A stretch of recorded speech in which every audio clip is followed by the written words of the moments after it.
mean, I always wanted to do something in sustainability, and I guess the campaigns I was working on were not, even though I had worked on campaigns for water saving and climate change, they were for oil companies, for commercials for Shell and for Ferrari and BMW, and they weren't the most purpose-driven campaigns. And so got to a stage in my career where I was aware of what's going on in the world. I was aware that heat was actually half of all the energy we consume on the planet, and wanted to do something about it. And I kind of got to a stage in my career where it's kind of, you need to do something now or never. And in my career in the creative industry, you're only earning money when you're working, which is really quite tough. So it's kind of feast or famine. And with Naked Energy, I met one of the early shareholders and founders who'd done some work in solar, and it was a real kind of fortuitous meeting.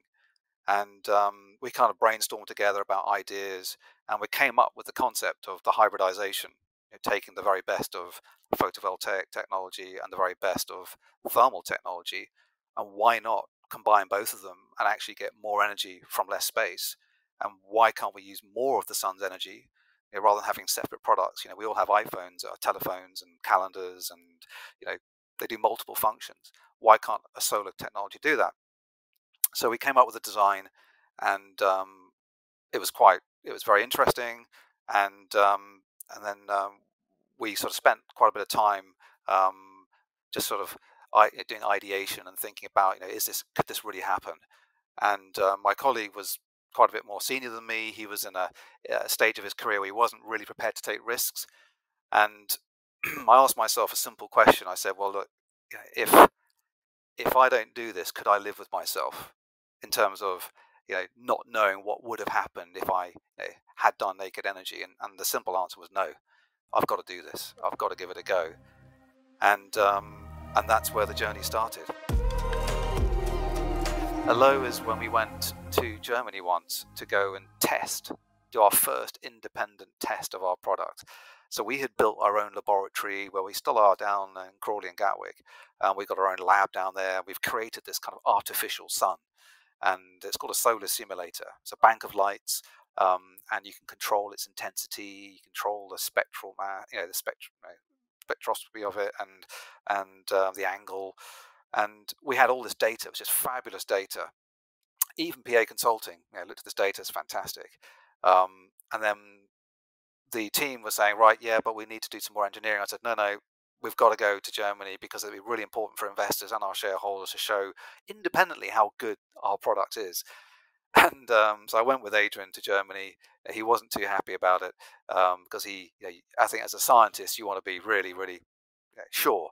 And I was a sort of pushy entrepreneur. And we were there, tested the product, and then we got the data the same evening, and it was 25% down on what we thought it was.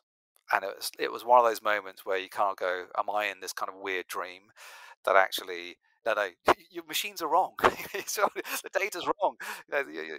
Please tap the screen, do it again. And it wasn't. It was that our own equipment was over. It gets complicated, but when you're doing with thermal energy, there's part of the light that actually was giving additional heat that we were measuring, that actually, when you test it properly, you don't get that thermal energy. But Adrian sat me down and said, no, this is bad news, good news. I was like, come again, what does that mean? And he said, well, look, we got a wake-up call that we need to do some better engineering. We need to design some. It's better to know now than when you're launching the product. So absolutely. So I guess it was a lesson in being pushy, but also really trying to reach out and push forward. But actually, I learned a pretty important lesson, that actually, when you get bad news, sometimes it's not always bad news. It allows you to sort of refocus, and it's better to know something sooner. So those are the kind of relationships you need, because we're just a small company, right? We're just, and our model as a company is we're not the manufacturers, we're not the installers, we're just the guys that own the technology and are the innovators and the designers. So we need partners all around the world to help us make it, deliver it, install it, commission it, monitor it, and it's a global opportunity, global challenge. And so it's all those like-minded kind of organizations that when you work with them and you connect with them, they are by themselves, because they're aligned on the mission. They're massively rewarding to work with, and you can feel the passion, you can feel the resolve, you can feel the responsibility, and that yeah, it really drives you on. So we did our Series A fundraise literally just before coronavirus came in. So it was very lucky. We raised 5.25 million um, just before the end of 2019. And that's been fantastic because it's enabled us to get our product independently certified in Germany. So that went really well that time, because we knew what we were in for. So we've got the product through that. And as I mentioned, we've built our own sales team, because in the UK we're acting as our own distributor, and we're building a really exciting network of installers and partners in the UK, and we can always have more. So please do reach out to commercial@nakedenergy.co.uk if you're interested. And what we're planning is, we have I mentioned this, it's a mega project for us, over 1,000 of just under 1,000 of our tubes, because our products are tubes, they're not panels. They're going on this iconic building in central London. And, it's a beautiful project, and it's going to be a game changer for us. We also have some other really exciting projects early next year, with some extremely exciting markets, because hotels are a very interesting sector for us. Hospitality is coming back, but hotels tend to be in very remote locations, which tend to be quite sunny. So they tend to have very high energy bills and lots of solar radiation, and they need hot water all year round. So they're kind of a perfect application for our technology. And we've got a few household name hotel chains that are going to be integrating our product into their buildings. So that's really exciting for us. And then once we've achieved all those things as a business, what we want to do is, in a year's time, sort of 12 to 14 months time, we're planning a B round.